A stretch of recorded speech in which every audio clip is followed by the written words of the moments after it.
नमस्कार साथियों, जय हिंद, जय हरियाणा। और भाई कैसे हो आप सब? ठीक ठाक होगे?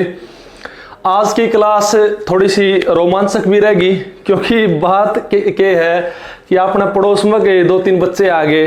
बोले जी आप सारा गांव ने सारी बहनी ना हरियाणा में पढ़ाने ला रहे हो, यूट्यूब चैनल पर वीडियो बना के कोशिश कर रहे हैं हाँ कि सब तक पहुंचे, तो हमको क्यों नहीं पढ़ा रहे? तो आज एक टॉपिक समझन आ गए थे, वो बहुत प्यारा टॉपिक है, टेंस का टॉपिक है। तो मैंने भी सोची क्यों ना एक तीर तो 2 निशाने लगा लिए जा, वीडियो भी बन जाएगी और उनका समझ में भी आ जाएगा। ठीक है जी। तो आज थोड़ा सा मेरे को भी इतने महीनों के बाद क्लास में पढ़ाने का सौभाग्य प्राप्त होगा, ऐसा फील होगा क्लास में पढ़ा रहे हैं। ठीक है। तो और वीडियो अगर पसंद आवा तो उसे शेयर जरूर कर दियो। और एक चीज का अच्छा खासा ख्याल रखना है कि आज का जो टॉपिक है वो HSSC से कोई भी पेपर होता हो, खासकर बात करें HSSC की, 1 नंबर का प्रश्न जरूर आएगा। अगर अंग्रेजी आ रही है 8 नंबर की, 8 में से 1 या 2 नंबर का इसमें से सवाल जरूर बनता है, जरूर से जरूर। और बहुत ही रोचक तथ्य है, बहुत ही रोचक टॉपिक है और बहुत ही ज्यादा इंपॉर्टेंट भी है। इंपॉर्टेंट क्यों है? क्योंकि अगर आप कहीं भी चले जाओ, आपको ये टेंस नाम का टॉपिक बहुत जरूरी ही प्रतीत होगा। आप रिश्तेदारी में चले जाओ, टेंस से सवाल किया जाएगा। आप किसी फौजी के आगे बैठ जाओ, टेंस से सवाल किया जाएगा। समझ रहे होगे?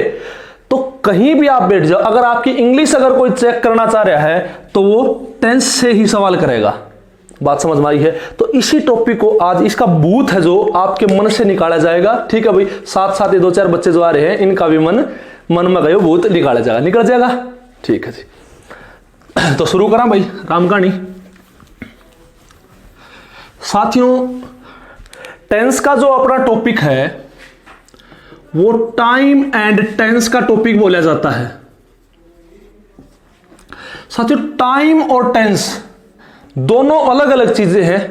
उसको समझने से पहले एक बार हम टाइम को समझते। टाइम है क्या? टाइम जो है वो वास्तव में चेंज ऑफ स्टेट है। चेंज ऑफ स्टेट, स्टेट मतलब अवस्था। अगर आपकी अवस्था में परिवर्तन हो रहा है तो समय है, अन्यथा वो समय नहीं है। सीधी सीधी बात यही है। बात समझ में आई है? अब स्टेट में चेंज कैसे, इस बात को अगर मैं ज्योग्राफी के माध्यम से समझाऊं, अगर इसको साइंस के माध्यम से मैं समझाऊं, आपको पता है कि जैसे ये हमारी पृथ्वी की परिक्रमा है, अक्ष है पृथ्वी का, और ये भगवान सूरज हैं, सूर्यदेव हैं। जब ये पृथ्वी एक चक्कर काटती है तो 365 दिन में यानी 1 साल हो जाता है, यही चीज है। और पृथ्वी अपने अक्ष पर भी चक्कर काटती है, जिसके कारण 24 घंटे होते हैं, यानी दिन और रात होते हैं। सीधी सीधी बात यह है। तो कहने का मतलब क्या है, जो समय जो है, अगर सोच के देखिए, ये पृथ्वी घूमना बंद कर दे, पृथ्वी घूमना बंद कर दे, पृथ्वी अपनी अवस्था में परिवर्तन लाना बंद कर दे, तो क्या समय होगा? बिल्कुल भी नहीं होगा। बात समझ में आई है? यानी अगर आपकी अवस्था में परिवर्तन हो रहा है तो वो क्या है? समय है, वरना वो समय नहीं है। आपने महाभारत देखी होगी, महाभारत में गोल सा चक्कर घूमता था, समझ रहे हो ना? गोल चक्कर घूमता हुआ क्या बोलता था? मैं समय हूं, मैंने ये देखा है, मैंने वो देखा है। तो वो जो समय है वो एक चीज और कहता था कि समय परिवर्तनशील है। मतलब समय क्या है? चेंज है। परिवर्तन का नाम ही क्या है? समय। इतनी बात समझ में आई है? आई है? थारे भी आई है? ठीक है। तो परिवर्तन है तो वो क्या है जी? समय है, अन्यथा समय नहीं है। बात समझ में आई?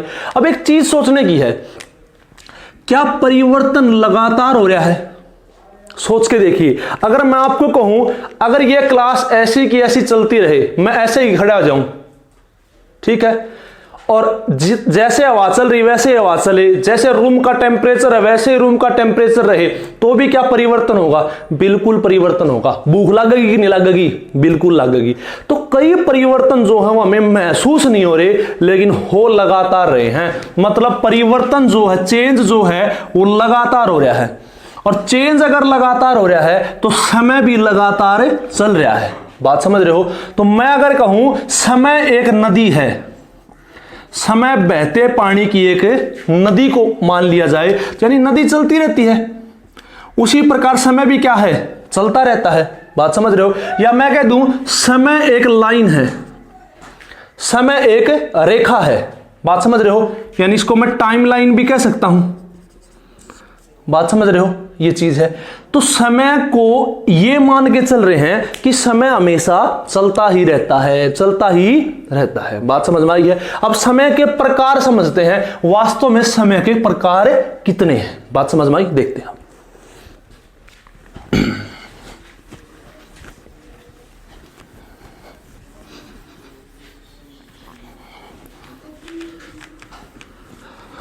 देखो जी, अगली जो बात है,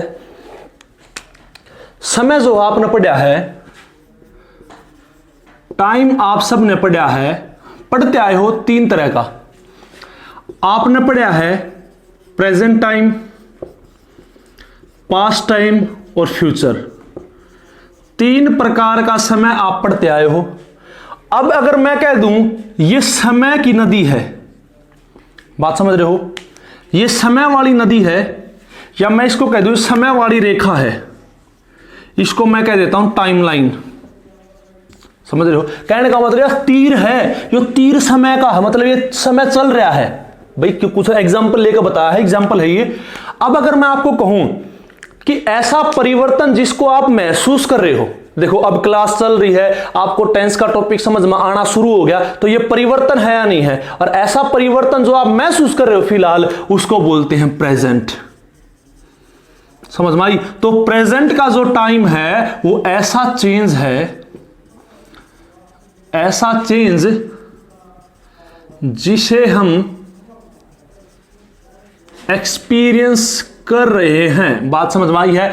ऐसा चेंज, ऐसा परिवर्तन जिसको हम फिलहाल महसूस कर रहे हैं, उसको क्या बोलते हैं, प्रेजेंट टाइम, बात समझ में आई है। फिलहाल हम क्या क्या महसूस कर रहे हैं, फिलहाल जैसे अगर आपको भूख लगी हुई है तो फिलहाल अगर चेंज महसूस कर रहे हो तो वो क्या है, प्रेजेंट, बात समझ में आई है। फिलहाल आप बोर हो रहे हो तो वो बोर होने वाला जो है मोमेंट, जो चेंज है, वो क्या है, प्रेजेंट, बात समझ में आई है। उसके बाद है पास्ट, ऐसा चेंज जिसे हम महसूस कर चुके, जिसे आप महसूस कर चुके हो, उस चेंज को क्या बोलते हैं, पास्ट, बात समझ में आई है। आपने सुबह सुबह 8 बजे रोटी खाई थी, रोटी खाने के बाद पेट भरा था, तो वो कैसा चेंज था, वो चेंज तो था, वो टाइम तो था, चेंज है तो टाइम है, और कैसा टाइम था वो, ऐसा चेंज था, ऐसा टाइम था जिसको आपने पहले महसूस किया था, तो वो क्या हो गया, पास्ट हो गया, बात समझ में आई।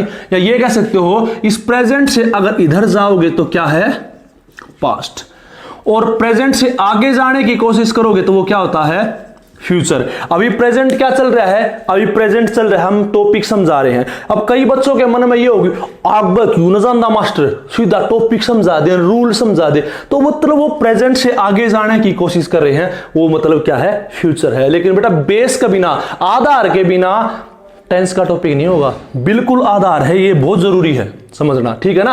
अगर रूल कहते तो मैं रूल समझाऊंगा नहीं, समझना बेसिक पड़ेगा, ठीक है। थारा भी आना ला रहे समझ में, ठीक है, यह चीज है। तो बेसिक सी बात यार समझ में आई है, ठीक है। अब अगली चीज देखो क्या है, क्या फ्यूचर टाइम है, क्या फ्यूचर एक टाइम है, मेरा सवाल आपसे, क्या फ्यूचर टाइम है, टाइम है जी। अब मान के चलो मैंने आपको बताया था कि टाइम जो है उसकी डेफिनेशन है, और डेफिनेशन मैंने क्या, ये तो आपके जो साइंस वाले टीचर हैं वो ही बताएंगे, और जो ज्योग्राफी वाले टीचर हैं वो ही बताएंगे। Change of state is equal to time, अगर अवस्था में परिवर्तन हो रहा है तो वो समय है, अन्यथा समय नहीं है, अवस्था में परिवर्तन होना चाहिए। अब मैं आपको बोलूं लॉकडाउन खुलने के बाद मैं आप सबको पिज्जा खिलाऊंगा, आप कहोगे जी ना तो लॉकडाउन खुला ना पिज्जा आया, सोच कर देखो, ना लॉकडाउन खुला है ना पिज्जा आया, तो इसका मतलब कोई भी परिवर्तन नहीं हुआ। तो फ्यूचर में जो चीज होती है उसके अंदर कोई भी चेंज नहीं होता, और चेंज नहीं है तो वो टाइम भी नहीं है, बात समझ में आई है। क्योंकि टाइम जो होता है वो तो क्या होता है बेटा, चेंज होता है, बात समझ में आई है इतनी, ठीक है ना। ये चीज, अगली चीज समझने लायक क्या है, आपको जी ये फ्यूचर जो है वो अगर टाइम नहीं है तो वो क्या है, ये टाइम नहीं है, क्या है हमारा नजरिया है।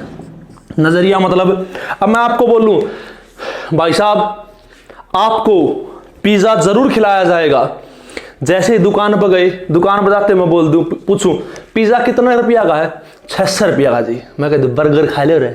मतलब क्या है, ये जो फ्यूचर वो डिपेंड करता नजरिए पर, मूड पर। बात समझ रहे हो ना, फ्यूचर जो हो हमारा नजरिया है, वो हमारा मूड है। बात समझ भाई, मूड कह ले या फिर क्या कह सकते हैं, पॉइंट ऑफ व्यू। बात समझ भाई, हमारे देखने का नजरिया है, या हम ये कह सकते हैं वो हमारा एटीट्यूड है, रवैया है। इतनी बात समझ में आई या नहीं आई। वास्तव में फ्यूचर कुछ भी नहीं होता। आप सोच कर देखो एक चीज, अगर मैं आपको कह दूं अगर मुझे गाड़ी मिल जाए तो जो होगा वो फ्यूचर में होगा, तो वो जो वो कुछ भी हो सकता है, वो उस टाइम मेरे मूड पर डिपेंड करता है। बात समझ में आई है। तो मूड पर जो चीजें डिपेंड करती हैं वो वास्तव में फ्यूचर है। इतनी बात समझ में आई है नहीं आई? आई है, ये चीज है। तो फ्यूचर कोई भी टाइम नहीं है। फ्यूचर क्या है, हमारे मूड पर डिपेंड करता है, और मूड को दिखाने के लिए अंग्रेजी में स्पेशल शब्द बने हैं और वो कहलाए हैं मॉडल्स। इन्हीं मॉडल्स को हम पढ़ेंगे फ्यूचर टेंस के दौरान। इतनी बात समझ में आई है या नहीं आई? वैसे फ्यूचर नाम का कोई टेंस होता नहीं है, लेकिन ट्रेडिशनल इंग्लिश को पढ़ते टाइम हम फ्यूचर नाम का टेंस भी बनाते हैं। अब बेसिक समझ में आया है, अगली चीज पर बढ़ेंगे, उसमें समझेंगे प्रेजेंट में जो है वो क्या फंडा है, पास्ट में क्या फंडा है और फ्यूचर में क्या फंडा है। एक बार मैं साफ करना चाहूंगा।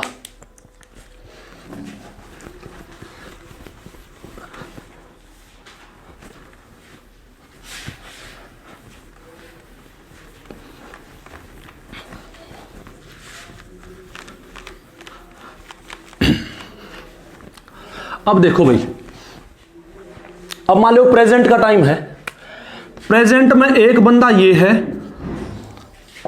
और दूसरा बंदा ये है, ठीक है।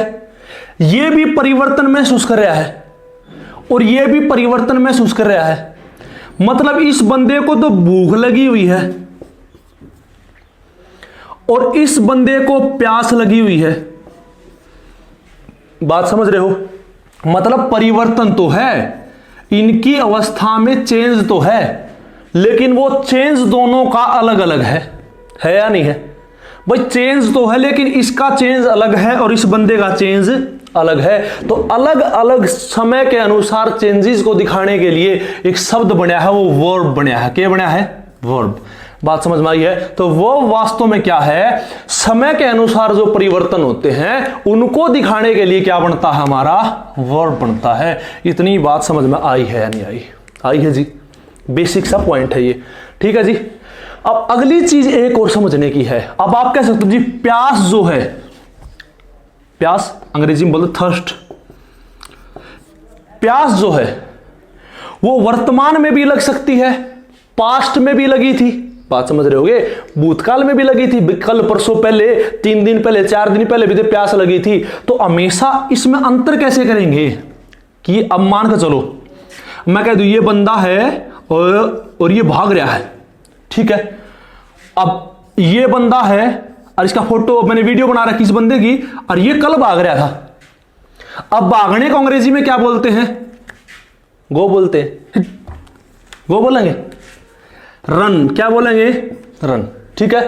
अब ये बंदा है, अगर वर्तमान में भाग रहा तो भी इसको रन कह रहे हो, और अगर ये पास्ट में भाग रहा था तो भी आप इसको रन कर रहे हो। तो अंतर क्या है, मामला बिगड़ जाएगा। बात समझ रहे हो? आपने पढ़ा था अगर वर्तमान में है तो रन है, और पास्ट में था तो क्या है, रैन है। समझ रहे होगे? वर्ब की फॉर्म पढ़ी थी या नहीं पढ़ी थी? वर्ब की फॉर्म वास्तव में क्या है, जो आपने ये वर्ब बनाई है उसके टाइम को अलग अलग दिखाने के लिए हमने क्या बनाई है, वर्ब की फॉर्म बनाई है। इतनी बात समझ में आई है या नहीं आई? बात समझ रहे हो? अब एक बार वर्ब की फॉर्म्स पढ़ते हैं, फिर टेंस का टॉपिक एंटीडाल शुरू हो जाएगा। शुरू तो हो रहा है।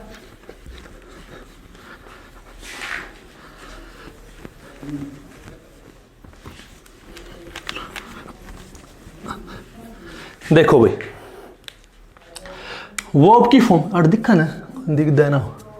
देखो वर्ब की फॉर्म्स जो हैं वो बेसिकली 5 प्रकार की फॉर्म्स है। पहली, दूसरी, तीसरी, चौथी और पांचवी, 5 फॉर्म्स है। इनके एग्जाम्पल अगर मैं आपके सामने दूंगा तो एक बार बेसिक देखो, आपने पढ़ा है गो, इससे आसान कुछ नहीं है, गो, वेंट, गोन, पढ़ा है ना। ये 3 बेसिक फॉर्म्स हैं, पढ़े होंगे। गो, वेंट, गोन तो पढ़ा होगा। तो गो पहली फॉर्म, वेंट दूसरी फॉर्म, और गोन कौन सी फॉर्म है? तीसरी फॉर्म है जी। ये चौथी फॉर्म कौन सी तैयार कर दी? चौथी फॉर्म कुछ नहीं, पहली फॉर्म में क्या लगाया? ING लगाया, तो उसको हमने अपनी सहूलियत के हिसाब से कौन सा नाम दे दिया? चौथी फॉर्म का नाम दे दिया। जैसे पहली फॉर्म क्या है? गो, एस या ES लगाओ, ING लगाओगे तो क्या बनेगा? गोइंग, बना दिया जनाब। ये 5वीं फॉर्म कौन सी है? 5वीं फॉर्म, पहली फॉर्म में अगर आप S या ES लगा देते हैं तो वो कौन सी फॉर्म बनती है? 5वीं फॉर्म बनती है। अब पहली फॉर्म गो है, दिमाग खराब हो गया कि सर इसमें S लगाएं या ES लगाएं। छोटी सी ट्रिक है, श्योरिटी नहीं है, ट्रिक है बस। अगर किसी भी फॉर्म के लास्ट में S है, डबल S है, CH है, SH है, O है, बात समझ रहे हो? X है, अगर ये किसी वर्ब के लास्ट में है तो आप ES लगाओगे। इतनी बात समझ में आई है? O है लास्ट में तो क्या लगाना है? O है तो ES, तो क्या बन गया? गोज। इतनी बात समझ में आई? तो ये 5 फॉर्म बनाने का परफॉर्मा तो समझ में आ गया, बात समझ में आई है। लेकिन इनमें अंतर क्या है, इनका उपयोग क्या है वो और समझते हैं। पहले एक छोटी सी बात, पहली जो फॉर्म है साथियों और 5वीं जो फॉर्म है वो दोनों बहन है, सगी। अब दोनों सगी बहन कैसे हैं वो देखो। अगर मैं कह दूं जो काम पहली फॉर्म करती है वही सेम टू सेम काम कौन करती है? वर्ब की 5वीं फॉर्म करती है, बात समझ में आई है? तो इनको अलग अलग लिखने की जरूरत ही नहीं है, आप समझ जाओ। पहली फॉर्म बिना S या ES के है और 5वीं फॉर्म S या ES वाली है, ठीक है? तो पहली और 5वीं फॉर्म बिल्कुल एक जैसी होती है।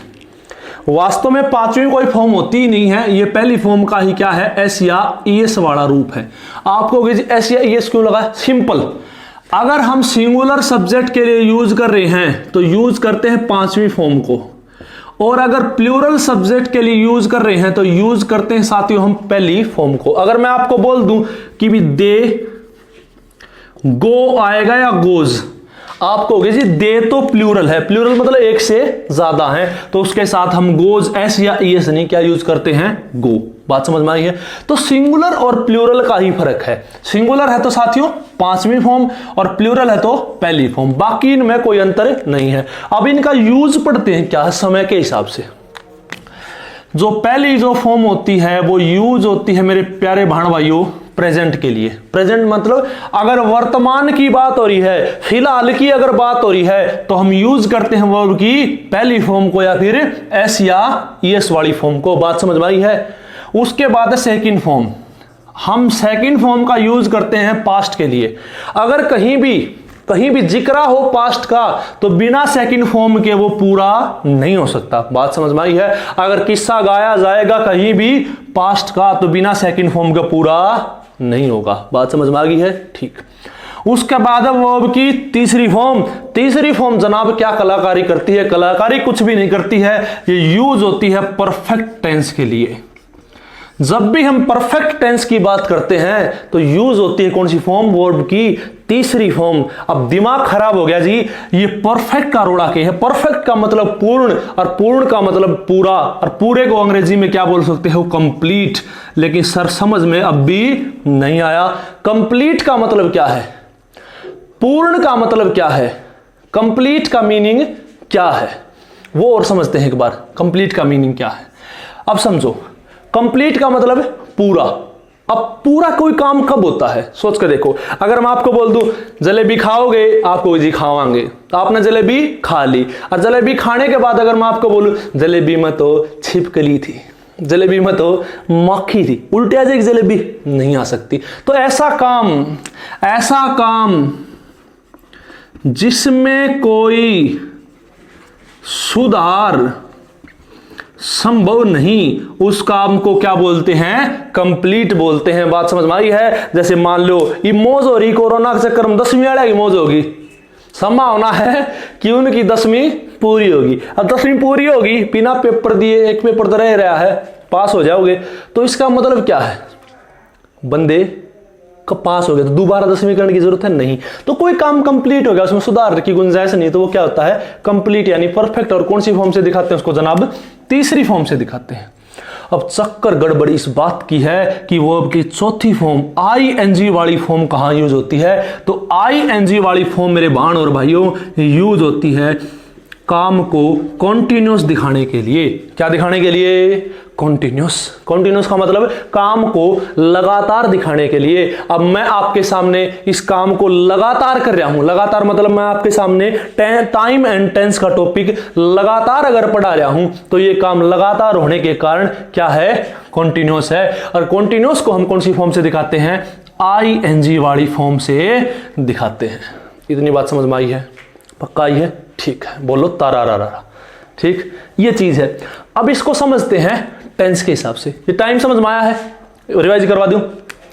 पहली 5वीं फॉर्म कौन से समय के लिए है, प्रेजेंट के लिए।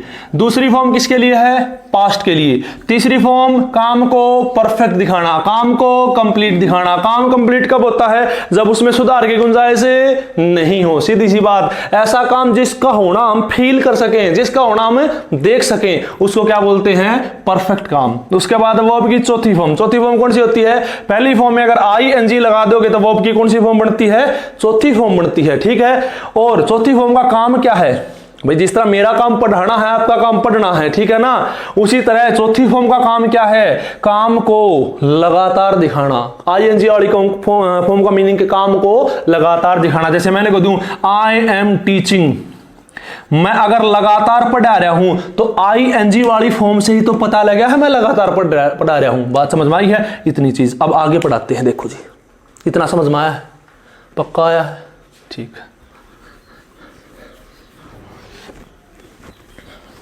अब देखो कलाकारी, बात करते हैं प्रेजेंट टेंस के बारे में। प्रेजेंट के मेरे साथियों 4 प्रकार के टेंस बनते हैं। पहला बनता है भाने भाइयों प्रेजेंट इंडेफिनिट टेंस। ठीक है, आज इसकी वर्ब बनानी सीखेंगे, कल इसके यूजेस सीखेंगे। ठीक है, पहला बेसिक पढ़ना जरूरी है ताकि आप कहीं भी हार ना मानो। उसके बाद है दूसरा प्रेजेंट कॉन्टिन्यूअस टेंस। ठीक है, तीसरा है साथियों प्रेजेंट परफेक्ट टेंस।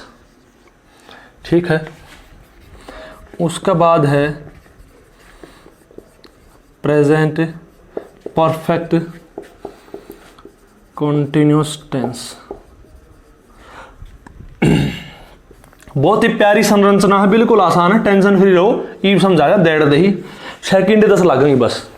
ठीक से, पहला टेंस प्रेजेंट इंडेफिनिट टेंस। इस प्रेजेंट इंडेफिनिट टेंस को प्रेजेंट सिंपल टेंस भी बोला जाता है। सिंपल का मतलब बताओ, मैगी बनानी है, सिंपल बनानी है, मतलब क्या, कोई मिर्च मसाला नहीं, जो कंपनी ने दिया है वो गोड़ पचोड़ दिया, मैगी बन गई। सिंपल का मतलब तो ये है, ठीक है ना। तो सिंपल जो कंपनी ने दिया है, प्रेजेंट जो सिंपल कंपनी ने क्या दिया है, ये प्रेजेंट का मतलब है वर्ब की पहली फॉर्म या फिर वर्ब की 5वीं फॉर्म। वो क्या होता है, सिंपल प्रेजेंट। तो सिंपल सी बात है, प्रेजेंट सिंपल का मतलब क्या है, वर्ब की पहली फॉर्म होगी या फिर 5वीं फॉर्म। बिल्कुल रटने की जरूरत ही नहीं है। बात समझ में आई है, आगे के नहीं आगी, सिंपल बात है। ये आपको एक लिए फॉर्म आ जाएंगी, अरे नहीं। आपने एक सेंटेंस की संरचना पढ़ी होगी, सब्जेक्ट जमा में वर्ब जमा में ऑब्जेक्ट। बात समझ में आई है। अब जैसे मैं आपको बोल दूं राम प्लेज ओकी। अब देखो प्लेज क्या है, वर्ब है, काम को करने वाला राम है, तो राम क्या है, सब्जेक्ट। ओकी के लिए कर रहा है तो ओकी क्या है बेटा, ऑब्जेक्ट है। बात समझ रहे हो। अब एक चीज बताओ, अगर राम वर्तमान में खेल रहा है तो भी राम है, भूतकाल में खेल रहा है तो भी राम है, और भविष्य में खेलेगा तो भी राम है। यानी समय का राम पर कोई भी प्रभाव नहीं पड़ रहा और राम पर इसका प्रभाव नहीं पड़ रहा है। इसका मतलब वैसा ही रहना है। क्या ओकी पर समय का कोई प्रभाव पड़ेगा, नहीं पड़ेगा। इसलिए मैं इसको लिख ही नहीं रहा भाई, हर जगह वही रहनी है। आपको सिर्फ वर्ब पढ़ो, वर्ब पढ़ गए, अगर वर्ब समझ में आ गई तो टेंस समझ में आ जाएगा। बिल्कुल आसान सी चीजें हैं। तो प्रेजेंट इंडेफिनिट समझ में आया है या नहीं आया। उसके बाद है प्रेजेंट कॉन्टिन्यूअस टेंस। इसमें देखो बिल्कुल समझने वाली बात है। प्रेजेंट कॉन्टिन्यूअस क्या है, आप एक चीज देख सकते हो कि कॉन्टिन्यूस का जब भी जिक्र आएगा तब तब हम जिक्र करेंगे किसका, आईएनजी वाली फॉर्म का। करेंगे या नहीं करेंगे, कर दो। तो कॉन्टिन्यूस का जिक्र आते ही हमने यूज किया आईएनजी वाली फॉर्म। लेकिन लड़ाई माजगी प्रेजेंट नु का है कि मैं जित भी आऊंगा आनी चाहिए कौन सी, वो की पहली या पांचवी फॉर्म। बात समझ में आई है भाई। कॉन्टिन्यूस नु का है आप अगर शामिल होवांगे तो आईएनजी वाली फॉर्म आवे या होगी। प्रेजेंट नु का मैं जी पे आ सकूं जी पहली या पांचवी आओगी, गड़बड़ होगी। इसीलिए हम मदद के लिए भागे और हमारी मदद करती है बी की फॉर्म। बात समझ में आई है। यानी कॉन्टिन्यूस टेंस में आप जब भी देखोगे तो मदद करती है कौन, बी की फॉर्म। क्योंकि आईएनजी की फॉर्म ने तो सिर्फ ये बताया कि काम कॉन्टिन्यूस हो रहा है, काम लगातार हो रहा है। ये थोड़ी ना पता लगा है कौन से समय में हो रहा है। बात समझ रहे हो। तो समय का पता लगाने के लिए कॉन्टिन्यूस टेंस में यूज करते हैं बी की फॉर्म का। अब बी की फॉर्म भी देश बिना की है। बी की पहली फॉर्म क्या होती है, इज एम आर होती है नहीं होती भाई। खुद बी भी होती है और इज एम आर भी बी की पहली फॉर्म। बी की दूसरी फॉर्म होती है वोज या वर। बी की तीसरी फॉर्म होती साथियों बीन। और बी की चौथी फॉर्म होती है, पहली फॉर्म में क्या लगा दोगे, आईएनजी, तो क्या हो जाएगी, बीइंग। बात समझ में आई है, ये चीज है। अब अगली बात समझो। प्रेजेंट के लिए पहली पांचवी लेके आनी है तो बी की पहली पांचवी कौन सी है, इज एम आर ले आए, इज एम आर। तो आज समझ में आया है कि प्रेजेंट कॉन्टिन्यूस टेंस के अंदर ये इज एम आर का रोल क्या है। वास्तव में इज एम आर क्या बता रहा है, प्रेजेंट को बता रहा है, और कॉन्टिन्यूस को कौन बता रहा है, आईएनजी बता रहा है। बात समझ में आई है भाई, बिल्कुल आसान सी चीजें हैं। आया समझ में, ठीक है। उसके बाद बात करेंगे प्रेजेंट परफेक्ट टेंस की। अगर ये समझ में आ गया तो पास्ट परफेक्ट, पास्ट कॉन्टिन्यूस झट दे ही कर दोगे, टेंशन फ्री रहो। प्रेजेंट परफेक्ट देखो, परफेक्ट का मतलब क्या है, वर्ब की तीसरी फॉर्म। देखो पढ़ा था बे, परफेक्ट जहां भी आएगा जिक्र किसका होगा, वर्ब की तीसरी फॉर्म का जिक्र होगा, ठीक है। लेकिन प्रेजेंट का जिक्र जब भी करना, कौन सी फॉर्म, पहली या पांचवी। लड़ाई माचगी फिर। परफेक्ट तो रूठ जाएगा, तीसरी फॉर्म नहीं लगाई तो। प्रेजेंट भी रूठ जाएगा अगर पहली या पांचवी नहीं लगाई तो। अब गड़बड़ क्या होगी, इसके लिए पहली या पांचवी लो। अब मदद, कंटिन्यूस की मदद किसने करी, बी ने। हम गए वापस बी के पास, भाई पहली पांचवी दे दे। बी तो नाटक क्यों देगा, हम तो किसी और के हो चुके। किसके हो चुके, कॉन्टिन्यूस के हो चुके। बी तो बी को नहीं आवा, लेकिन बी ने रास्ता सुझाया कि भाई परफेक्ट तेरी मदद कर सकता है तो एव कर सकता है। बात समझ में आई। कौन मदद कर सकता है, बी की, इसकी परफेक्ट की एव। एव की भी बहुत सारी फॉर्म है। पहली फॉर्म एव की एव, एस या एस, यानी पांचवी फॉर्म कौन सी, एज। भाई पहली फॉर्म होती है एव, पांचवी फॉर्म होती है एज, दूसरी फॉर्म होती है एड, और तीसरी फॉर्म भी इसकी क्या होती है, एड। दूसरी, यह है तीसरी। बात समझ में आई है। हमें लेके प्रेजेंट के हिसाब से कौन सी लेके आनी है, एव या एज ले। इतनी बात समझ में आई है, नहीं आगे होगी, ठीक है। बिल्कुल आसान बात है कि मैं टेंशन फ्री वाली बात, टेंशन फ्री वाली बात है, ठीक है, यह चीज। अब अगली चीज देखो, प्रेजेंट परफेक्ट कंटिन्यूस फंस गए। काम कंटिन्यूस होने का मतलब काम लगातार चल रहा है। काम अगर लगातार चल रहा है इसका मतलब वो पूरा नहीं होया है। सिंपल बात तो यही है। और काम परफेक्ट का मतलब काम कंप्लीट हो रहा है। गड़बड़ होगी, काम कंप्लीट हो गया और काम चल भी रहा है, ये कैसी दुर्दशा है। तो एक बार समझो, पहले इसकी वर्ब बनाओ फिर आगे समझते हैं। कॉन्टिन्यूस जो टेंस होता है उसके लिए आपको पता, वर्ब की फर्स्ट फॉर्म के साथ आईएनजी। कॉन्टिन्यूस की मदद करती है बी की फॉर्म, और कॉन्टिन्यूस से पहले परफेक्ट है तो परफेक्ट के लिए तीसरी, तो बी की भी तीसरी, बीन ले आए, ठीक है। परफेक्ट के हिसाब से तीसरी फॉर्म है, प्रेजेंट के हिसाब से पहली होनी चाहिए, लेकिन परफेक्ट की मदद कौन करता है, एज या हैव, और प्रेजेंट के हिसाब से हैव या हैज आगे, ठीक है जी। तो आपने देखा क्या है कि प्रेजेंट परफेक्ट कंटिन्यूस टेंस की अरेंजमेंट क्या बनी है, हैव या हैज प्लस में बीन प्लस वर्ब की फर्स्ट फॉर्म प्लस में आईएनजी। अगर सब्जेक्ट को आगे लगाया जाए तो ये सब्जेक्ट आगे लग गया, और ऑब्जेक्ट को पीछे लगाओगे तो ऑब्जेक्ट पीछे लग गया। सेम टू सेम इनमें है, ऑब्जेक्ट लास्ट में और सब्जेक्ट पहले लग गया। सब्जेक्ट पहले लगा दिया या फिर ऑब्जेक्ट लास्ट में लगा दिया। बात समझ में आई है? अब समझने का प्रयास इस प्रेजेंट परफेक्ट कॉन्टिन्यूस में एक बात अगर समझ में आ गई कि वास्तव में इसमें क्या बला है कि ये कॉन्टिन्यूस भी है और ये परफेक्ट भी है। ये कैसा है एक बार समझते हैं। एक बार मैं बोर्ड साफ करना चाहूंगा, कर दूं? समझ में आ जाएगा, थोड़ी देर का मामला रहेगा। देखो जी,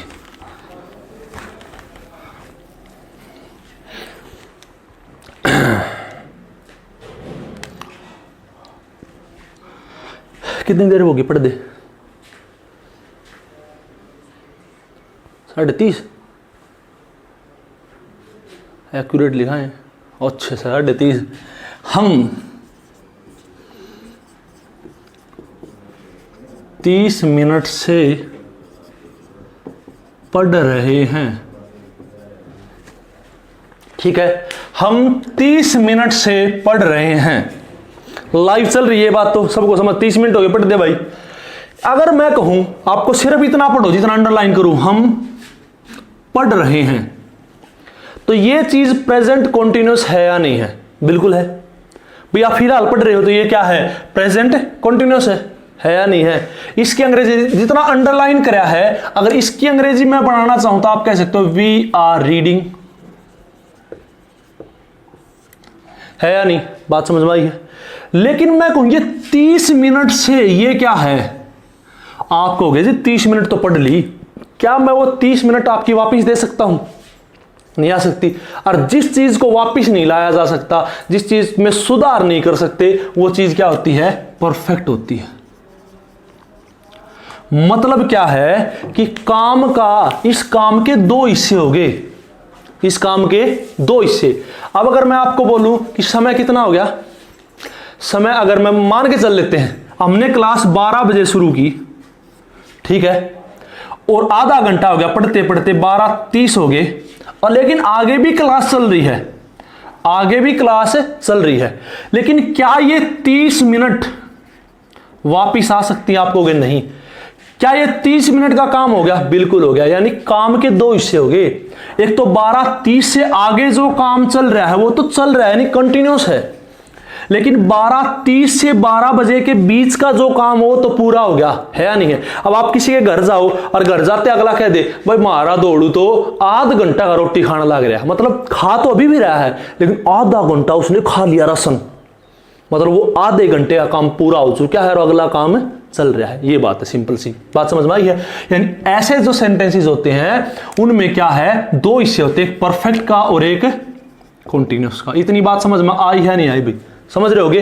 तो परफेक्ट कॉन्टिन्यूस वास्तव में क्या होता है? वास्तव में ये ऐसे कामों को दिखाता है जिसमें दो हिस्से होते हैं, एक हिस्सा तो कंप्लीट हो चुका होता है और एक हिस्सा चल रहा होता है। बात समझ में आई है? मैं आपको बोलूं कि मैं आपको पिछले 6 महीने से YouTube पर पढ़ा रहा हूं, इसका मतलब क्या है कि 6 महीने तो मैंने पढ़ा लिया, वो काम पूरा हो गया और मैं अब भी पढ़ा रहा हूं, वो काम कंटिन्यूस चल रहा है। बिल्कुल आसान सी चीजें हैं, ठीक है। लेकिन इसमें ये से जो वो की है, इसका जिक्र यहां नहीं कराया सर आपने, ये 30 मिनट का जिक्र आपने नहीं कराया, टेंशन ना लो। जो से है वो अंग्रेजी में दिखाते हैं उसको सिंस से या फिर फोर से। मैं आपको आगे बता दूंगा सिंस का कब यूज होता है, फोर का कब यूज होता है, जब इस टेंस को स्पेशली पढ़ेंगे, ठीक है ना? इतनी बात समझ में आई है? ठीक है। अगली जो चीज वो है 30 मिनट। क्या हर एक सेंटेंस में 30 मिनट होंगे? नहीं होंगे, उसमें सिंपल टाइम होगा। बात समझ में आई? टाइम भाई सिंस या फोर के बाद टाइम होगा, और वो टाइम जो है वो एक वर्ड से भी हो सकता है, वो एक फ्रेज से भी हो सकता है, और टाइम एक सेंटेंस से भी दिखा सकते हो। बात समझ में आई है? तो आपने पढ़ा है कि प्रेजेंट परफेक्ट कंटीन्यूअस टेंस वास्तव में क्या है कि वो है सब्जेक्ट प्लस में have plus has plus been plus verb की first form plus ing plus object plus since या फोर प्लस में टाइम। और टाइम जो है वो एक वर्ड, एक शब्द के रूप में, एक फ्रेज के रूप में भी हो सका है और एक सेंटेंस के रूप में भी हो सकता है। बात समझ में आई है नहीं? एक वाक्य के रूप में भी हो सकता है। तो इतनी बात ही प्रेजेंट टेंस की। अब सिंपल यहां से आप पढ़ के पास्ट भी बना सकते हो, मैं बना के दिखाता हूं, आप खुद बना भी दोगे हालांकि। अब देखो क्या चीज है, देखो अगर मैं बात करूं पास्ट की, बिल्कुल आसान हो गया। जितनी रामायण गाई है ना आध घंटे, वो ई फायदा होगा आगे आगे। पास्ट देखो, पास्ट का पहला बनता है पास्ट इंडेफिनेट टेंस, दूसरा है साथियों पास्ट कॉन्टिन्यूस टेंस, और तीसरा है पास्ट परफेक्ट टेंस। समझ रहे हो, चिंता ना करो, बस सिंपल ही बात आ गई। पास्ट इंडेफिनेट अगर ये पहली या पांचवी है तो पास्ट इंडेफिनेट दूसरी बन गया। प्रेजेंट कॉन्टिन्यूस टेंस, कॉन्टिन्यूस के लिए पता है वर्ब की फर्स्ट फॉर्म प्लस में आईएनजी, उसमें इज एम आर लगा था। इज एम आर मतलब पहली थी, तो इज एम आर की दूसरी कौन सी होती है, वोज या वर। बन गया नहीं बन गई, तो पास्ट कॉन्टिन्यूस क्या होता है, वोज वर प्लस वर्ब की फर्स्ट फॉर्म प्लस में आईएनजी। प्रेजेंट परफेक्ट टेंस क्या है, वही परफेक्ट के लिए तीसरा, और प्रेजेंट में क्या लगा था, हैव या हैज, क्योंकि ये पहली थी, और हैव या हैज की दूसरी क्या है, एड। तो पास्ट परफेक्ट टेंस क्या बनता है, हैड प्लस वर्ब की तीसरी फॉर्म, एड प्लस वर्ब की तीसरी फॉर्म। इतनी बात समझ में आई है नहीं है, अरे बात समझे होगे, पक्का समझ में आई है, 100 की 100 या चीज। ठीक है, तो यो था बेसिक सा फंडा। ठीक है, अगली जो क्लास आप लेवांगे उसमें थोड़ा सा जिक्र फ्यूचर का करांगे, थोड़ा सा जिक्र फ्यूचर का करके उसके बाद टेंस के यूजेस पढ़ेंगे। भी टेंस के यूजेस क्या हैं, क्या यूज हैं, क्या चक्कर हैं, क्या रूल्स हैं, क्या वास्तव में रूल्स हैं या नहीं है। रूल्स वास्तव में थोड़े हैं, आपको समझने की देरी है बस। ठीक है, तो यह वीडियो किसी लगी रिस्पॉन्स जरूर दियो, कैसी लगी है। ठीक है जी, 2 बच्चे 3 बच्चे जितने भी आड़ बैठे हैं उन पर सारे अब इन पर पूछेंगे रिस्पॉन्स कैसा है। हालांकि आपका जो प्यार मान सम्मान सहयोग मिला है उसके लिए आपका तहे दिल से अमित वशिष्ठ धन्यवाद करता है। ठीक है साथियों, जय हिंद, love you all, take care.